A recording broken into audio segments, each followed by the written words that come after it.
Hi friends, बहुत बहुत स्वागत है आप सभी का अपने यूट्यूब चैनल अनुपम संस्कृत अकेडमी में। फ्रेंड्स, हमने अभी अकारांत पुल्लिंग शब्द और नपुंसक लिंग शब्द, राम के रूप और बालक के तादृश के देखे हैं। आज हम आकारांत पुल्लिंग शब्द देखेंगे और पढ़ेंगे इसमें क्या डिफरेंस है। आकारांत में हाहा और विश्वपा का रूप है। हाहा वो गंधर्व होता और विश्वा संसार का रक्षक। पहले हम देखते हैं एक वचन, ये रूप एक वचन, द्विवचन, एक वचन, द्विवचन और बहुवचन में बनते हैं। प्रथमा, द्वितीया, तृतीया, चतुर्थी, पंचमी, षष्ठी, सप्तमी, संबोधन। अब हम इसको देखते हैं। प्रथमा, द्वितीया, तृतीया, चतुर्थी, प्रथमा, द्वितीया, तृतीया, चतुर्थी, पंचमी, षष्ठी, सप्तमी, संबोधन।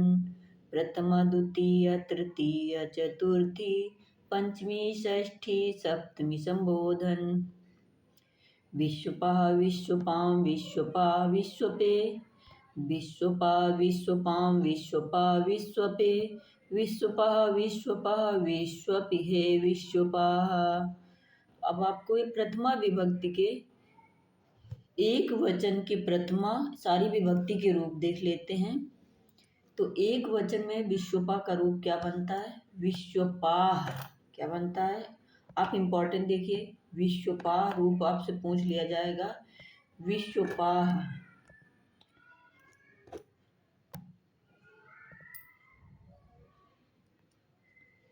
विश्वपाह रूप कौन सी विभक्ति का है और विभक्ति और वचन या कितनी जगह बनता है? तो विश्वपाह रूप प्रथमा के एक वचन में भी बनता है, ठीक है, और प्रथमा के बहुवचन में भी बनता है। यानी एक की पावर एक में भी और एक की पावर तीन में भी ये विश्वपाह का रूप दो जगह बनता है। तो ये इंपॉर्टेंट, इसको हाईलाइट कर लीजिए रूप लिख के। दूसरा विश्वपाह, ये द्वितीय का है, ठीक है। विश्वपाह ये तृतीय का आकारांत है।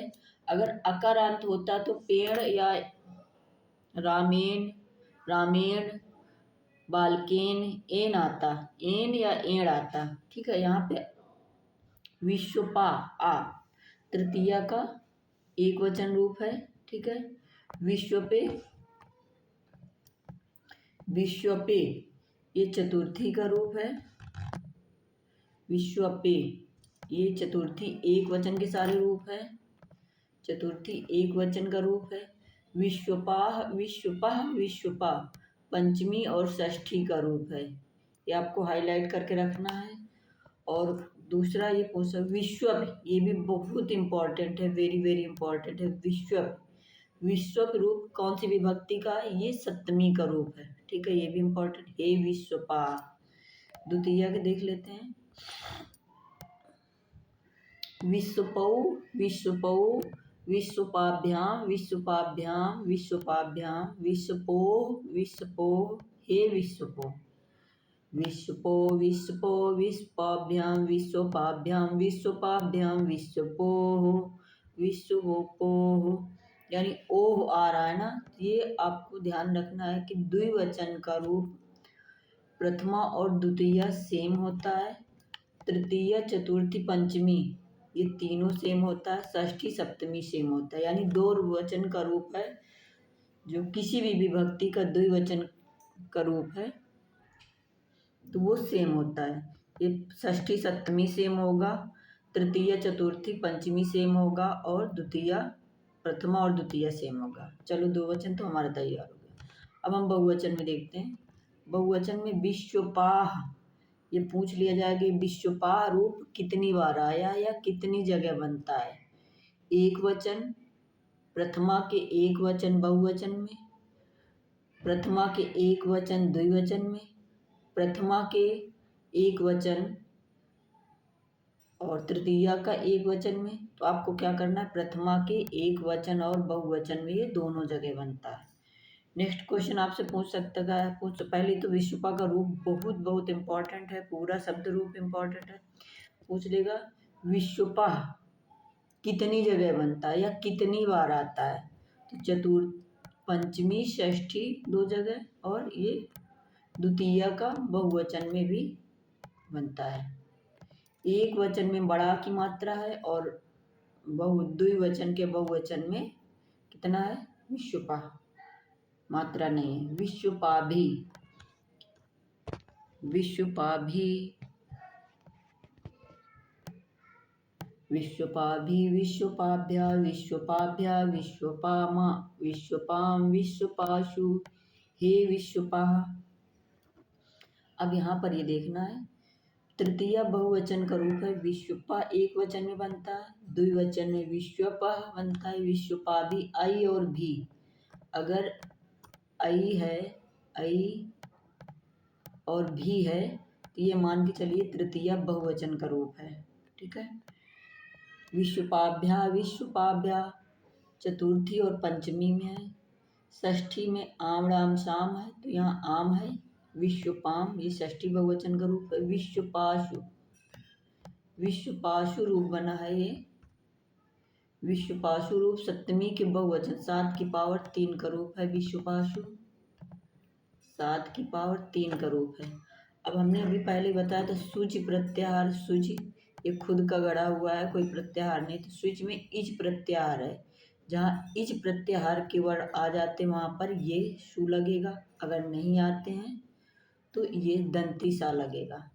तो अब इनमें डिफरेंस कैसे पता चलेगा देखते हैं। जैसे विश्वपा करके लिख जाओ तो आ जो आया है आ, ये आ इस प्रत्याहार में है तो आ ई उड़ री ऋक ए ओंग आई औच औच, यानी आ रूप ये स्विच प्रत्याहार में नहीं, तो इसलिए यहाँ पे विश्वपाशु। रामे लिखना है, रामे लिख के रुक जाओ। रामे ए आया, ए ये जो आ नहीं, ए सॉरी, ए ये स्विच इस प्रत्याहार में है ए, तो इसके साथ क्या होगा, ये वाला सा होगा। ठीक है, मूर्धन्य। विश्वपाशु और संबोधन के हे विश्वपा, हे विश्वपौ, हे विश्वपाः। अब हम इम्पोर्टेंट फिर एक बार देख लेते हैं। पहला इम्पोर्टेंट हमारा प्रथमा का एक वचन और प्रथमा का बहुवचन, द्वितीय का बहुवचन रूप। ठीक है। तृतीया का एक वचन भी इम्पोर्टेंट है। चतुर्थी का एक वचन भी पूछ लेते हैं विश्व पे। पंचमी षष्ठी ये पूछ लेंगे, ये भी इम्पोर्टेंट है। विश्व रूप बहुत बहुत इम्पोर्टेंट है इस पूरे टॉपिक में। विश्व और सप्तमी एक वचन का रूप और द्वितीय बहुवचन का रूप यानी विश्वपा, ये दोनों बहुत ही इम्पोर्टेंट है। विश्वपा, ठीक है। विश्वपाशु, यहाँ पर आपको यही डिफरेंस समझ में नहीं आता, ये शु और शु, जहाँ पर सु लगेगा तो ये सप्तमी बहुवचन का है। इच प्रत्याहार का वर्ण है आपका, अगर इच तो ये वाला सा लगेगा मूर्धन, और अगर नहीं है तो ये दंती सा लग जाएगा। ठीक है। आप सभी मित्रों को धन्यवाद। और हमारा चैनल अनुपम संस्कृत अकेडमी समझ में आया, पसंद आता है तो लाइक करें, सब्सक्राइब और शेयर करें, जिससे हमें मोटिवेशन मिलता है आगे वीडियो बनाने के लिए। धन्यवाद।